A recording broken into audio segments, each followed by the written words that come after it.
کہتے جی کہ اسماعیلی فرقہ جو ہے آغا خانی بھی کہلاتے ہیں، اسماعیلی بھی کہلاتے ہیں، یہ شیعہ کا بدترین قسم ہے۔ شیعہ جو ہیں ان کی تو کئی قسمیں ہیں نا، کئی۔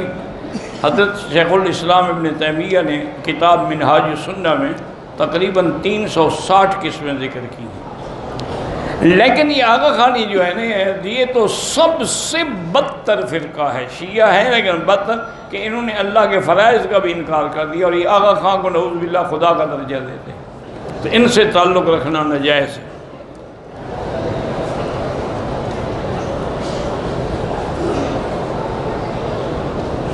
کہتے ہیں جی کہ ایک مفتی صاحب کے ہاتھ میں میرے 7,10,000 کی رقم ڈوب گئی ہے، تو وہ مفتی مفت سے ہوگا، فتوے سے نہیں ہوگا۔ ایک مفتی ہوتے ہیں جو دین کا فتویٰ دیتے، یہ ہوگا مفت والا مفتی۔ اچھا ہے کھا گیا رقم تمہاری، تم نے جو غلط لوگوں کو مفتی بنا دیا ہے، عالم بنا دیا، نتیجہ تو بھگتنا پڑے گا نا۔ اب کیا کریں، آپ دعویٰ کرو اور کیا کرو، اللہ سے مدد مانگو۔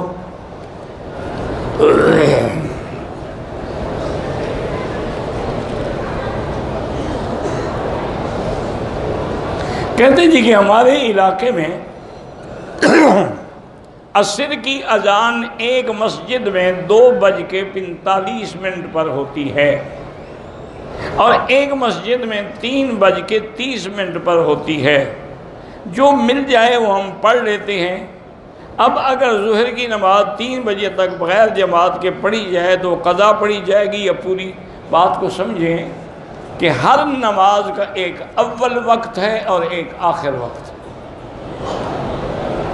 سرکار دو عالم رحمت دو جہاں صلی اللہ علیہ وسلم کو جبریل علیہ السلام نے آ کے امامت کی، آپ مقتدی بنے اور جبریل امام بنا۔ اسی سے علماء نے مسئلہ نکالا ہے کہ امامت المفضول علی الفاضل، کہ بھی مفضول بھی فاضل کا امام بن سکتا ہے، کیونکہ جبریل تو لا شک کا بھی ذالک مفضول ہے، حضور افضل ہے، لیکن تعلیم کے لیے حضور نے اس کے پیچھے 5 نمازیں اول وقت میں پڑھی اور 5 آخر وقت میں پڑھی، اور ساتھ یہ بھی بتلا دیا کہ ان کے درمیان جو وقت ہے وہ اسی نماز کا وقت ہے۔ اب جیسے فجر کا وقت ہے تو اس کا اول وقت جو ہے وہ اندھیرے میں ہے، صبح صادق کے طلوع ہونے کے بعد اذان ہو گئی، نماز ہو گئی۔ آخر وقت جو ہے سورج نکلنے سے پہلے پہلے تک ہے، وہ بھی حدیث مبارک میں اسفروا بالفجر فإنها اعظم للأجر، کہ صبح کو دیر سے اور روشن کر کے پڑھا کرو، اس میں زیادہ ثواب ہے۔ تو امام ابو حنیفہ رحمۃ اللہ علیہ نے ہر بات میں آخر وقت لیا ہے، لیکن حنابلہ رحمہ اللہ اور شوافی رحمہ اللہ نے اول وقت لیا ہے۔ اسی طرح اہل حدیث حضرات جو ہیں وہ بھی اول وقت پہ نماز پڑھتے ہیں، تو جو 2:25 پہ اذان ہوتی ہے وہ اول وقت ہے، اور 3:30 جو ہے وہ آخر وقت ہے۔ تو نماز تو دونوں وقتوں میں ٹھیک ہے، لیکن امام ابو حنیفہ رحمۃ اللہ علیہ کے نزدیک جو ہے وہ آخر وقت افضل ہے۔ اس میں حکمت بھی ہے کہ حضور کے زمانے میں تو لوگوں کو دین کا اتنا جذبہ تھا نا کہ وہ تو نماز سے بھی پہلے آگے بیٹھ جاتے تھے مسجد میں۔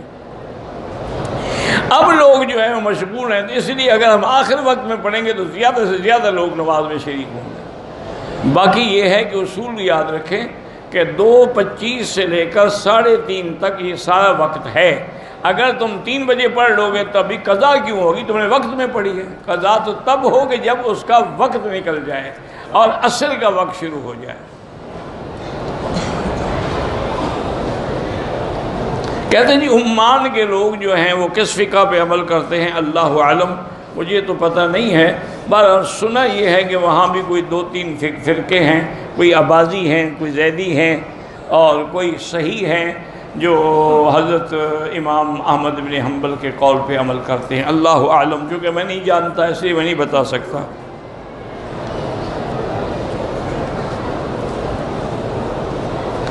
اذان فجر کی شروع ہو گئی، ہمیں ڈیوٹی پہ جانا ہے، تو اذان کے ختم ہونے کا انتظار کر کے نماز پڑھیں یا ہم جلدی نماز پڑھ سکتے؟ جب وقت ہو گیا نماز پڑھ سکتے ہو، چاہے اذان نہ بھی ہو۔ اگر اذان نہ ہو پھر نماز نہیں پڑھو گے، وقت ہو گیا ہے نماز پڑھ سکتے ہو، لیکن جو افضل ہے وہ یہی ہے کہ نماز اذان کے بعد، اور اذان کے بعد بھی وقفے سے نماز پڑھنی چاہیے۔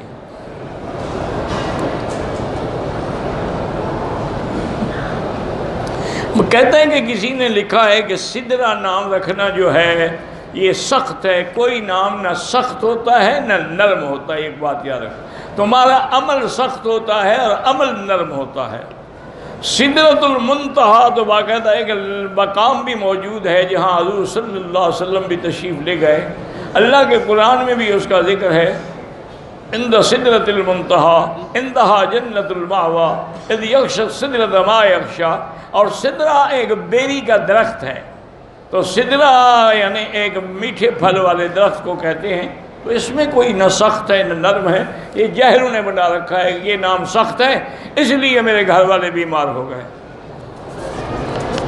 جن کا یہ نام نہیں ہے وہ جو بیمار ہوتے ہیں وہ کیوں ہوتے ہیں؟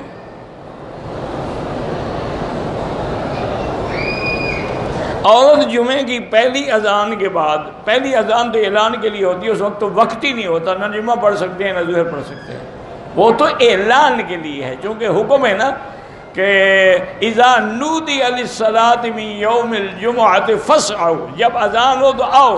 اب اگر ہم دوسری اذان کے انتظار میں بیٹھ رہے ہیں جو امام کے آنے کے بعد ہوگی، پھر آپ کیسے آئیں گے مسجد میں؟ وہ تو پھر آپ آ ہی نہیں سکتے۔ بدر البیع، پھر بیع شرا کب چھوڑیں گے؟ جب امام خطبہ شروع کر دے گا۔ یہ پہلی اذان حضرت سیدنا عثمان رضی اللہ تعالی عنہ نے اپنے دور میں شروع فرمائی، لوگ زیادہ ہو گئے، ان نے فرمایا کہ کوئی لوگ نماز سے نہ رہ جائیں، ان نے اعلان کر دیا کہ پہلے اذان دی جائے۔ لیکن چونکہ حضرت عثمان خلیفہ راشد ہیں، اس لیے ان کا عمل جو ہے وہ بھی سنت محمد مصطفیٰ، علیکم سنتی و سنت الخلفاء الراشدین المہدیین تمسکوا بہا وعضوا علیہا بالنواجذ۔ یہ جو آج کل لوگ کہہ دیتے ہیں نعوذ باللہ بدعت ہے، اللہ کے فرمان کے اور حضور کے فرمان کا انکار ہے۔ حضور فرماتے ہیں میری سنت اور میرے خلفاء کی سنت، آپ کہتے ہیں بدعت ہے۔ خدا کا خوف کریں، کبھی عمر کو بدعتی کہتے ہو، کبھی عثمان کو بدعتی کہتے ہو، اللہ ہدایت دے، اور کیا کہہ سکتے ہیں۔ کہتے ہیں کہ نکاح کے اندر ایجاب قبول کے وقت 3 دفعہ قبول قبول قبول کہنا ضروری ہے، یا دل میں صرف نیت، تو دل کی نیت سے نکاح نہیں ہوتا۔ دل میں نیت ہے، کسی کو کیا پتا کس کی نیت کی تم نے، اس لڑکی کی ہوئی یا کسی اور کی ہوئی ہے؟ دل کی نیت کا کوئی اعتبار نہیں، زبان سے کہنا پڑے گا، جیسے عمرے میں زبان سے کہنا پڑے گا لبیک بعمرۃ لبیک بحجۃ، اسی طرح نکاح میں بھی ایجاب و قبول جو ہے وہ قبل تو زبان سے کہنا پڑے گا، اور وہ بھی تعیین کے ساتھ، خطبے پڑھنے والے کے ساتھ، گواہوں کے ساتھ، کہ ان کے سامنے اقرار کریں گے کہ میں اس لڑکی کا نکاح قبول کرتا ہوں اور حق المہر اتنا ہے، ورنہ وہ نکاح نہیں ہوگا جو تم نے دل میں رکھا ہوا ہو۔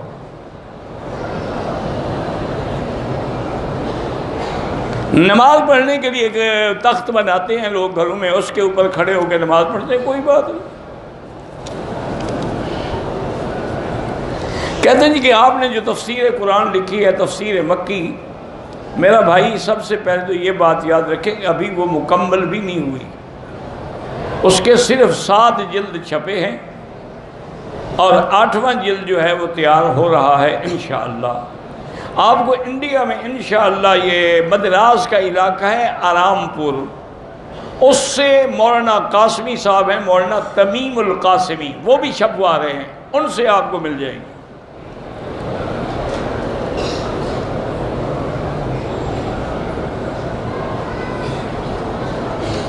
کہتے جی کہ ہمارے شہر میں اکثر بریلوی حضرات رہتے ہیں، میں کبھی کبھی ان کی مسجدوں میں بھی نماز پڑھتا ہوں، ان کی مسجدوں کے اندر دیواروں کے چاروں طرف لکھا ہوا ہے، محراب کے اندر اور ارد گرد بھی لکھا ہوا ہے، یا اللہ، یا محمد، یا حسین، یا فاطمہ۔ یہ سب ایسے لوگوں کی مسجد میں بھی نماز نہ پڑھا کرو، یہ اہل بدعت کا مستقر ہے، اس سے بچنا چاہیے آپ۔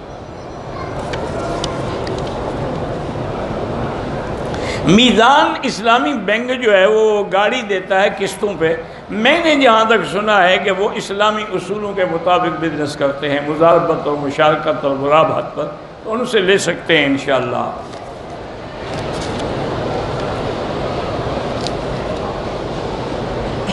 میرے والد محترم فوت ہو گئے، اللہ مغفرت فرمائے، بلکہ جتنے لوگ فوت ہو گئے اللہ مغفرت فرمائے۔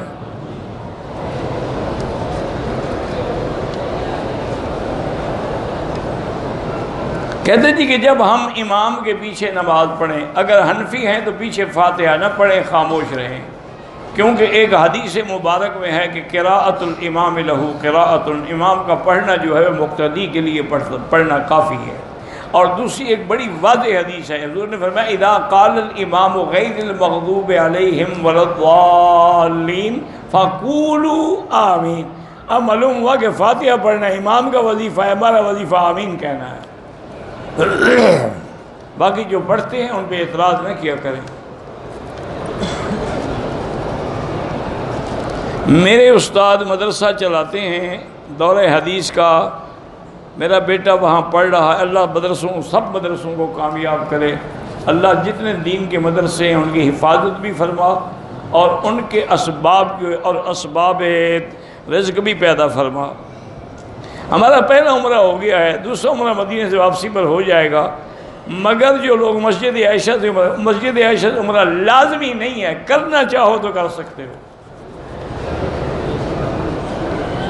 مسجد قباء جو مدینہ منورہ میں ہے، اگر آپ مسجد حرم سے نبوی سے یا مدینہ منورہ کی کسی جگہ سے باوضو وہاں تشریف لے جائیں اور 2 رکعت پڑھیں تحیۃ المسجد، تو ایک عمرے کا ثواب ملتا ہے۔ یہاں بھی زوال کا ٹائم ہے، مکروہ ٹائم ہے، عصر کے بعد نماز نہ پڑھیں، فجر کے بعد نہ پڑھیں۔ حضرت حضور حدود حرم، یعنی یوں سمجھ لو کہ پورا مکے کا شہر جو ہے وہ حدود حرم میں ہے۔ اگر قسطوں سے آپ ایسے بینک سے گاڑی لے رہے ہیں جو سود مقرر کرتے ہیں پھر ناجائز ہے۔ کہتے ہیں جی کہ اسپیکر کی آواز کم ہوتی ہے، اب یہ میرے بس میں تو نہیں ہے بھائی، یہ تو انتظامیہ سے آپ دعا کریں گے ٹھیک ہو جائے گی۔ ہر طواف کے بعد چاہے وہ نفل ہو یا عمرے کا ہو یا حج کا 2 رکعت پڑھنا واجب ہے، نفل نہیں۔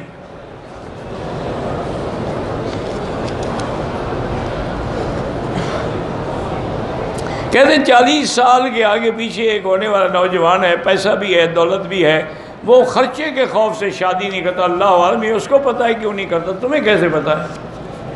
ہو سکتا ہے وہ ہو ہی نہ مرد، اس کو شادی کی ضرورت ہی نہ ہو، تم زبردستی کرانا چاہتے ہو اس کی، چھوڑ دو اس کے حال پہ۔ تہجد کی 8 رکعت ہیں، ویسی جتنی پڑھیں۔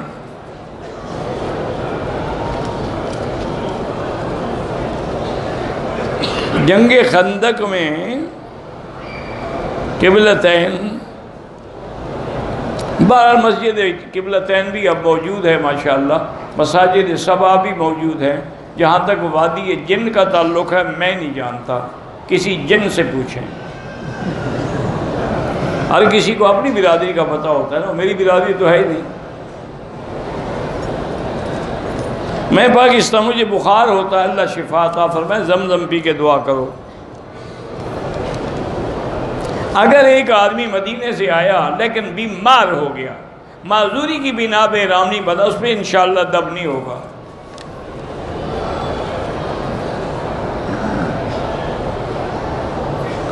میرا پرس حمام میں رہ گیا تھا، واپس گیا تو پرس خالی تھا، بس کسی نے پیسے نکال لیے، انا للہ پڑھو، انا للہ و انا الیہ راجعون۔ کہتے جی ایئرپورٹ سے ہمیں 5 لیٹر زمزم ملتا ہے، اس کے علاوہ ہم اپنی چھوٹی بوتلیں، بھئی آپ چھوٹی بوتلیں بھی لے جائیں، اگر آپ کو زیادہ زمزم لے جانے کا شوق ہے تو آپ بک کرائیں، اس کے کرایہ دیں، پیسے دیں، جتنا مرضی آئے لے جائیں۔ یا اگر اس سے بھی زیادہ شوق ہے تو آپ 200 کلو بھی بھیجنا چاہیں نا تو کارگو کر دیں، تم بھی تو مفت کا مال چرانا چاہتے ہو نا۔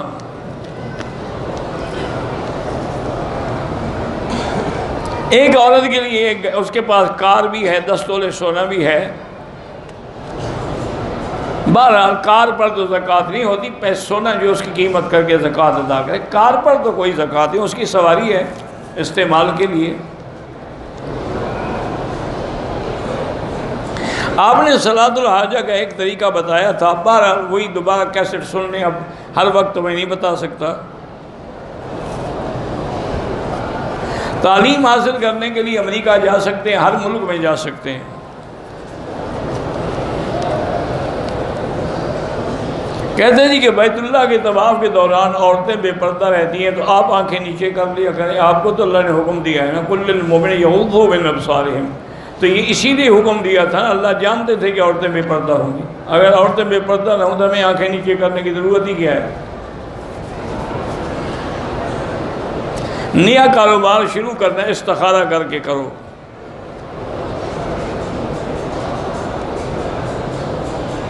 پتہ نہیں کیا ہے جی کہ نوجوان لوگ فوٹو کے لیے آپ کی کرسی کے پیچھے ہوتے ہیں، مجھے نہیں پتہ وہ کیا دیکھتے رہتے ہیں۔ شیعہ کے گھر سے کھانا ناجائز ہے، بہتر ہے کہ نہ کھائیں، کیونکہ بعض اوقات شیعہ جو ہیں نا یہ اہل سنت کو حرام کھلانے کے لیے اس میں حرام بھی ملا دیتے ہیں۔ ہمارے ملک میں ربیع الاول کا پورا مہینہ میلاد مناتے ہیں کہ بخاری شریف میں حدیث ہے، وہی حدیث مجھے بھی لکھ کے بھجوا دیں تاکہ میں بھی پڑھ لوں، اگر حدیث ہے تو ہم بھی ساتھ ہیں آپ کے منائیں گے۔ یہ بخاری شریف جو پوری دنیا میں پڑھائی جاتی ہے اس میں تو حدیث نہیں ہے، بریلویوں کی اپنی کوئی بخاری ہے تو اللہ عالم۔ آج کل مکے میں رہتے عمرے سے زیادہ طواف کریں، دوسرے کونے میں جو غلاف ہٹا ہوا ہے وہ رکن یمانی ہے، وہاں استلام کر رہے ہیں ہاتھ سے۔ میں نے خواب دیکھا کہ میں جا کے بوسہ دیتا ہوں، خواب اچھی بات ہے، اچھا خواب ہے۔ دوران طواف اگر مرد عورتیں طواف میں ٹکرائیں گناہ بالکل گناہ ہے، آپ ایسے وقت طواف کریں جب عورتیں نہ ٹکرائیں، یا اوپر کی منزل پہ کریں، کوئی نہیں ٹکرائے گا۔ اگر بچے کو نظر لگ جائے تو سورۃ نون والقلم کی آخری آیتیں پڑھ کے دم کیا کریں۔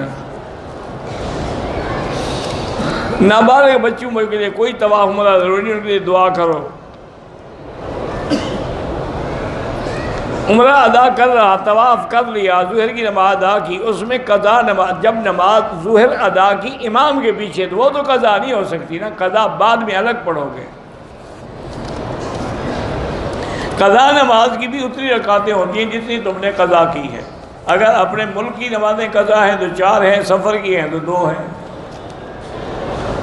میرا شوہر شراب کا بہت عادی ہے تو یا مانعو 70 دفعہ پڑھ کے کھانے پہ پانی پہ دم کر کے اس کو ہر کھانے کے ساتھ دیا کریں، انشاءاللہ بری عادتیں چھوڑ دے گا۔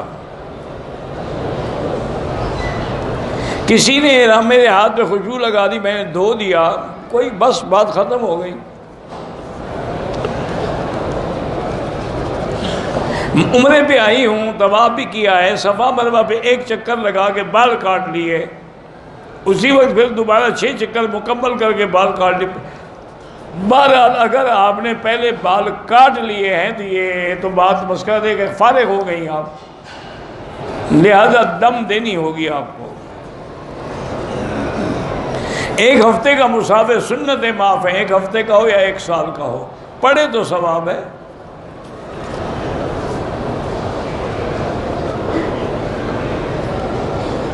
نبی پاک نے فرمایا کہ میری سنت کو سب سے پہلے بنو امیہ کا آدمی تبدیل کرے گا۔ محدثین کے نزدیک وہ معاویہ بن سفیان بالکل غلط ہے، کسی محدث نے یہ نہیں کہا۔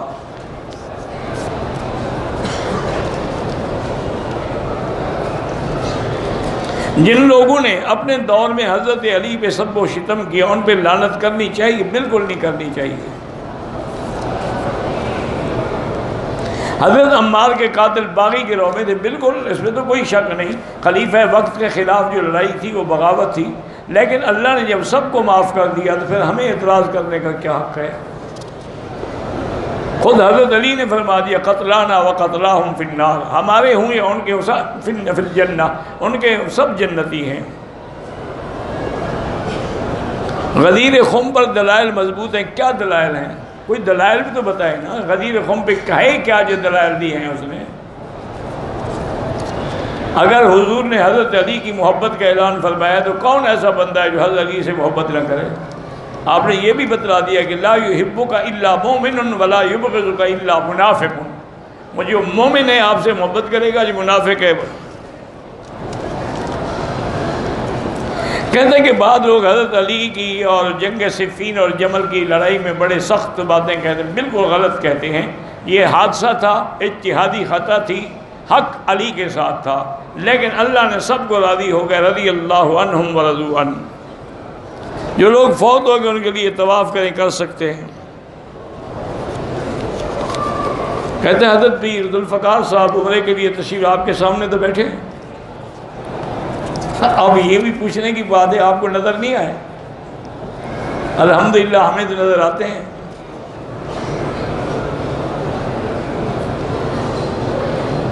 ایک آدمی چھٹا چکر پورا کیا، حجر اسود کا استلام رہ گیا، آگے نکل گیا، کوئی بات نہیں۔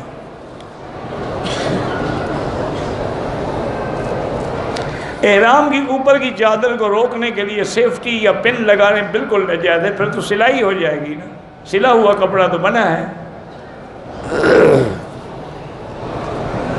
اصل میں یہ پن اس لیے لگاتے ہیں کہ یہ چادر اگر گر گئی نا تو عمرہ گر گیا۔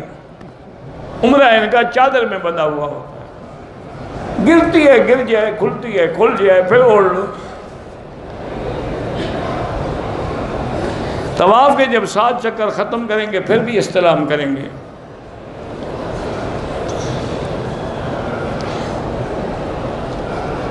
میری ایک بیلٹ باندھی ہوئی تھی طواف میں، عمرے میں، وہ ٹوٹ گئی تو میں نے ذرا ازار بند کو بنا کے باندھ لیا، کوئی بات نہیں۔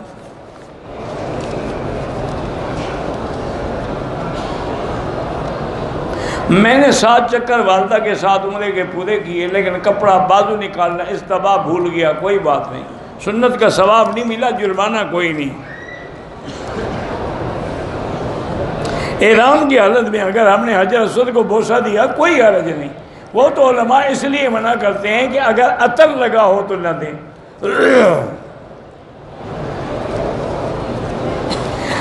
کندھا ننگا کرنا جو ہے صرف طواف کے چکروں میں ہے، نہ صفا میں ہے، نہ پہلے نہ بعد میں۔ غسل کرنے سے وضو ہو جاتی، اگر آپ نے پہلے وضو کی نیت کی ہے، کلی کی ہے، ناک میں پانی دیا ہے، پھر ہو جاتا ہے۔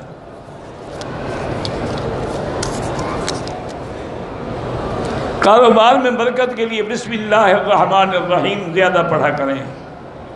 جو فوت ہو گئے ان کے لیے طواف کر سکتے ہیں، کر سکتے ہیں۔ بہرحال اگر شراب پیتا ہے اللہ اس کو ہدایت دے، میں نے بتایا ہے کہ یا مانعو یا مانعو یہ وظیفہ پڑھا کریں۔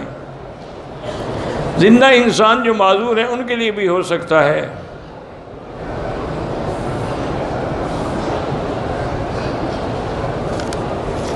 کہتے ہیں جی کہ جب اللہ نے اپنے خلیل کو حکم فرمایا تھا کہ اعلان کر دیں اذن فی الناس بالحج، تو روحوں نے جواب، تو روح تو پہلے پیدا ہو چکے تھے نا، اللہ نے آواز پہنچا دی۔ تاریخ اسلام پر بہت ساری کتابیں ہیں، علامہ شبلی نعمانی کی بھی ہے، مولانا ادریس خان دہلوی کی بھی ہے، اور حضرت مولانا منظور نعمانی کی بھی، کوئی بھی لے لیں۔ عمرے میں اپنے بال پہ خود اسرا پھیر سکتے ہیں، پھیر سکتے ہیں۔ آپ کی کتابیں جو ہیں دروس مکی وغیرہ وہ پاکستان میں ملیں گی انشاءاللہ۔ ہم نے سر منڈوانے کے بعد احرام کھول کے صابن سے نہائے، جب احرام کھل گیا تو اب صابن سے نہائے یا شیمپو سے، کوئی پابندی نہیں۔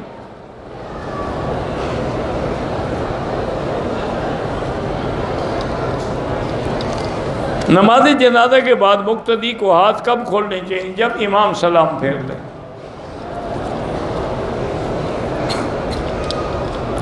مکہ مکرمہ اور مدینہ منورہ میں تمام عدالتوں میں، تمام دفاتر میں فقہ امام احمد ابن حنبل رحمۃ اللہ علیہ پہ عمل ہوتا ہے۔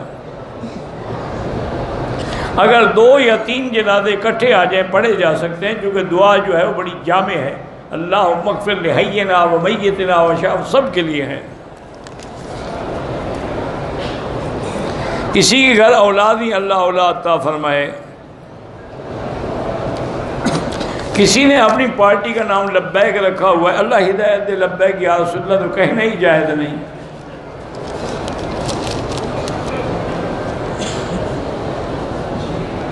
میرا ویزا نہیں تھا، مجھے میقات سے مجبوراً بغیر احرام، اگر آپ مجبور تھے تو دم نہیں ہے، لیکن آپ عمرہ کر لیں طائف سے جا کر۔ الوداعی طواف عمرے میں ہوتا ہی نہیں ہے۔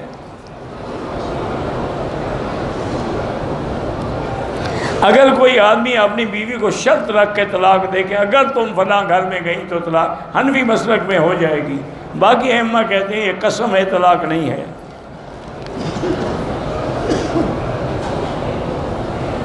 ایک آدمی نے 11 ذی الحج کو احرام کھول دیا،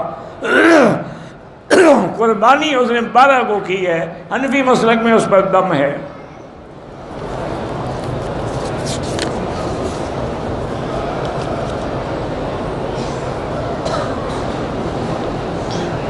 بہرحال جو بچیاں شادی کے قابل ہیں، اللہ ان کو خیر کے رشتے نصیب فرمائے۔ میں نے عمرہ کیا اور میری بیوی نے بھی، میں نے ابھی اپنے بال نہیں کاٹے تھے کہ بیوی کے بال کاٹے، کوئی حرج نہیں۔ کعبے سے پہلی نظر کا معنی ہے کہ جب آپ اپنے ملک سے یا باہر سے آتے ہیں، جب پہلی نظر پڑے تو جو دعا مانگیں انشاءاللہ قبول ہوگی۔ بلکہ بعض روایات میں یہ بھی آیا ہے کہ جب نظر پڑے تو کہیں اللہ اکبر اللہ اکبر اللہ اکبر، اللہم زد بیتک ھذا تشریفا و تکریما و تعظیما و مہابتا و برا و تقوی وزد من کرمہ و عظمہ ممن اعتمرہ و حجہ، یا آپ اپنی زبان میں جو چاہے مانگیں۔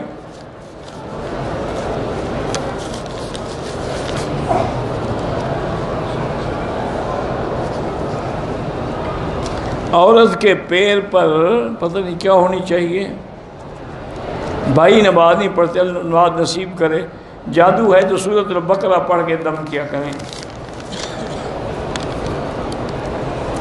عمرے کی نیت تو میقات سے کریں گے نا آپ، طواف کی نیت حجر اسود کے سامنے کریں گے۔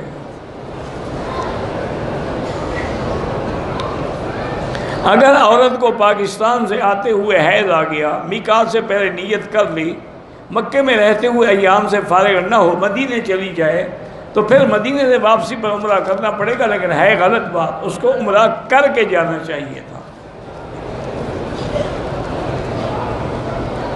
میں نے مسجد عائشہ سے احرام باندھ کے عمرہ کیا، ہوٹل میں جا کر احرام کھولنے کے بعد پھر شلوار ڈال لی، پھر سر منڈائے، کوئی حرج نہیں، لیکن ایسا نہ کیا کریں، پہلے سر منڈائیں بعد میں کپڑے بدلیں۔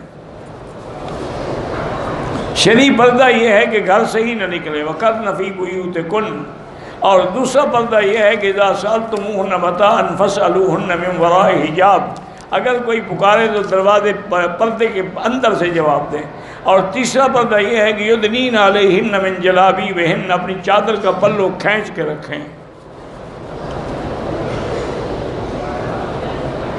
اگر عورت بغیر میقات میں حیض کی وجہ سے بغیر احرام کے آگے تو طائف سے عمرہ کر لے، ورنہ دم دینی پڑے گی۔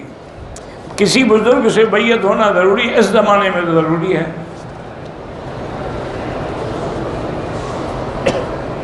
طواف کے بعد والدہ کی طبیعت خراب ہو گئی، صفا نہیں کر سکے، کمرے میں جا کے احرام کھول دیا۔ بہرحال اب اگر انہوں نے صفا نہیں کی تو صفا کر لیں، اور عورت کا کپڑا کھولنے سے احرام نہیں کھل جاتا۔ اگر ہمیں دم پڑ گئی، ہم نے بکرا لیا تو گروپ والے کھا سکتے ہیں؟ بالکل نہیں کھا سکتے، وہ فقراء مکہ کے لیے ہے، مکہ کے فقیروں کو دو۔ اگر دوران عمرہ احرام سر کے کچھ حصے پہ آ گیا کپڑا، کچھ نہیں ہوتا۔ جہاں سے آپ نے سفر شروع کیا ہے، جب آپ اپنے شہر کے حدود سے نکل جائیں سفر شروع ہو گیا۔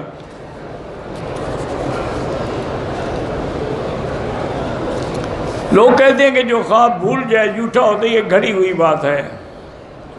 غلاف کعبہ پہ نام لکھنا بالکل ناجائز ہے۔ بہرحال جو مطاب میں لوگ ہیں وہ نمازی کے آگے بھی گزر سکتے ہیں، چونکہ ان کا حق مقدم ہے نماز سے۔ وَإِذْ بَوَّأْنَا لِإِبْرَاهِيمَ مَكَانَ الْبَيْتِ أَلَّا تُشْرِكْ بِي شَيْئًا وَطَهِّرْ بَيْتِيَ لِلطَّائِفِينَ وَالْعَاكِفِينَ وَالرُّكَّعِ السُّجُودِ۔ نماز والوں کا ذکر بعد میں ہے، طواف والوں کا پہلے ہے۔ بیٹی کا نام ہم نے ارم رکھا ہے، ٹھیک ہے۔ نماز کی ہر پہلی رکعت میں ثنا نہیں پڑھی، ثنا صرف پہلی رکعت میں ہوتی ہے۔ اگر عصر تک ہم نے ارکان عمرے کے مکمل کر لیے، لیکن حلق عشاء کے بعد کریں کوئی بات نہیں۔ تہجد کی 8 رکعتیں، لیکن آپ چاہیں تو 2 بھی پڑھ سکتے ہیں، لیکن حضور نے 4 کر کے پڑھی ہیں۔ کان یصلی اربعا فلا تسأل عن حسنہن وطولہن، بی بی عائشہ فرماتی ہے حضور 4 رکعت پڑھتے تھے۔ نماز جنازہ آہستہ پڑھنی چاہیے۔ بریلوی حضرات جو کھانا سامنے رکھ کے ختم دلاتے ہیں یہ بدعت ہے، اور کھانا اچھا ہو تو ختم دیتے ہیں، سوکھی روٹی پہ کبھی ختم نہیں دیتے۔ آپ تجربہ کر لیں، کبھی ان کے آگے کھٹی لسی رکھیں اور کھٹی دال اور باجرے کی روٹی کا ختم پڑھو، مجالے جو پڑھے گالیاں دے کے اٹھ جائے گا۔ سری نماز ہوئی اجہری، حنفی امام کے پیچھے فاتحہ نہ پڑھے۔ استخارہ کرنے کا طریقہ یہ ہے کہ 2 رکعت سنت پڑھ کے اسی نیت سے پھر وہ دعائے استخارہ مانگے، اللہم انی استخیرک بعلمک واستقدرک بقدرتک۔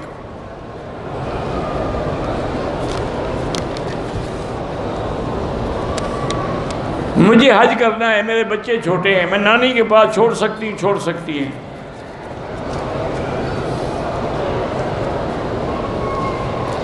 میں دبئی سے آیا ہوں، لوگ غصے میں طلاق کہہ دیا، بہرحال وہ 3 طلاقیں ہو گئیں۔ طلاق غصے میں دی جاتی ہے، محبت میں کوئی بھی نہیں دیتا۔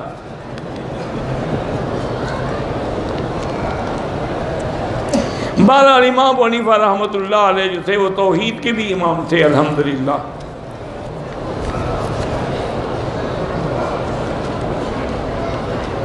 ہم نے طواف الوداع کر لیا تھا، واپس چلے گئے جدہ، فلائٹ کینسل ہو گئی، مکہ آ گئے۔ بھائی عمرے پر طواف الوداع نہیں ہوتا، واپس آ گئے، اچھی بات ہے، اور طواف کرو۔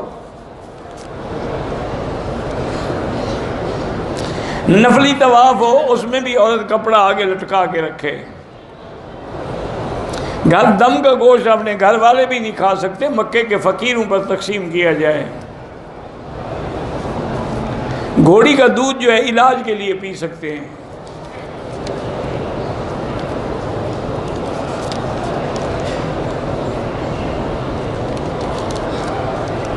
جیسے اب بندہ ہے، اس کو خیال ہے کہ احتلام ہو گیا تو کپڑے دیکھ لے، اگر اس پر پانی کا اثر ہے تو ہوا ہے ورنہ نہیں ہوا۔ آن لائن گیم کھیلنا ناجائز ہے۔ معدے میں تکلیف ہے، اللہ شفا عطا فرمائے۔ ویسے بزرگوں نے لکھا ہے کہ وَهُوَ الْعَلِيُّ الْعَظِيمُ بِحَقِّ يَا عظیم پڑھ کے دعا کیا کریں۔ بال جو لوگ درمیان میں رکھتے ہیں چوٹی کی طرح، وہ ناجائز ہے، یہ تو ہندو کی چوٹی ہے۔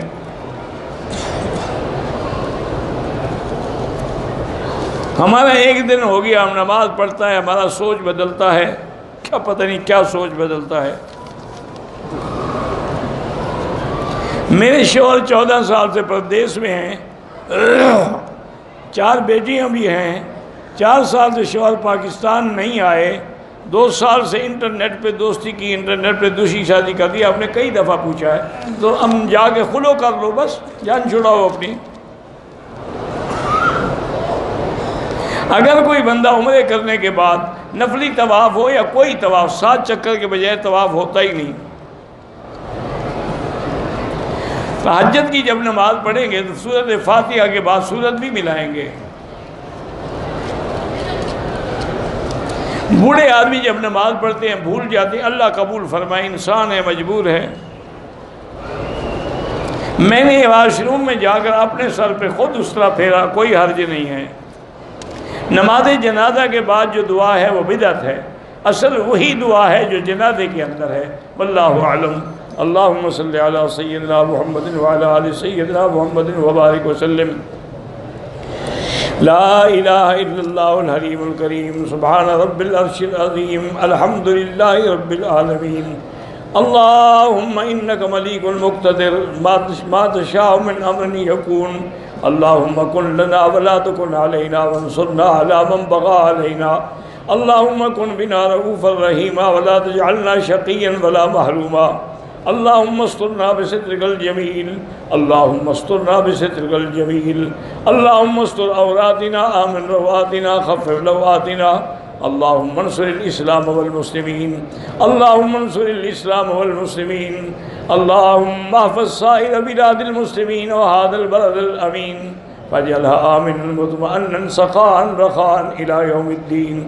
یا الہ العالمین بیماروں کو شفا عطا فرما، یا اللہ ہماری ظاہری باطنی روحانی جسمانی معنوی بیماریاں دور فرما، یا اللہ بے حیاؤں کو حیا عطا فرما، بے اولادوں کو اولاد صالح عطا فرما، جن کے گھروں میں بچیاں ہیں ان کو خیر کے رشتے نصیب فرما، بے روزگاروں کو روزگار عطا فرما، قرض داروں کے قرض عطا فرما، یا اللہ پورے عالم میں جہاں مساجد ہیں، مدارس ہیں، دین کے ادارے ہیں، تبلیغ کے ادارے ہیں، ان سب کی حفاظت فرما، یا اللہ پورے ملک کے اندر پوری دنیا میں جہاں بھی علماء حق ہیں ان کی حفاظت فرما، یا ارحم الراحمین، یا اکرم الاکرمین، یا اجود الاجودین، لا تجعلنا من القانتین، لا تجعلنا من الآیسین، لا تردنا عن بابک خائبین۔ یا اللہ مسلمان فلسطین میں ہیں، کشمیر میں ہیں، حلب میں ہیں، روہنگیا میں ہیں، شام میں ہیں، ہند میں ہیں، عرب میں ہیں، عجم میں ہیں، افغان میں ہیں، ان کی جان مال آبرو عزت کی حفاظت فرما، یا اللہ مسلمانان کشمیر پہ رحم فرما، یا اللہ ان کی قید ختم فرما، ان کو آزادی نصیب فرما۔ ربنا آتنا فی الدنیا حسنۃ وفی الآخرۃ حسنۃ وقنا عذاب النار، وصلی اللہ تعالی علی خیر خلقہ سیدنا محمد وعلی آلہ وصحبہ اجمعین۔ اللہم صلی علی سیدنا محمد وبارک وسلم۔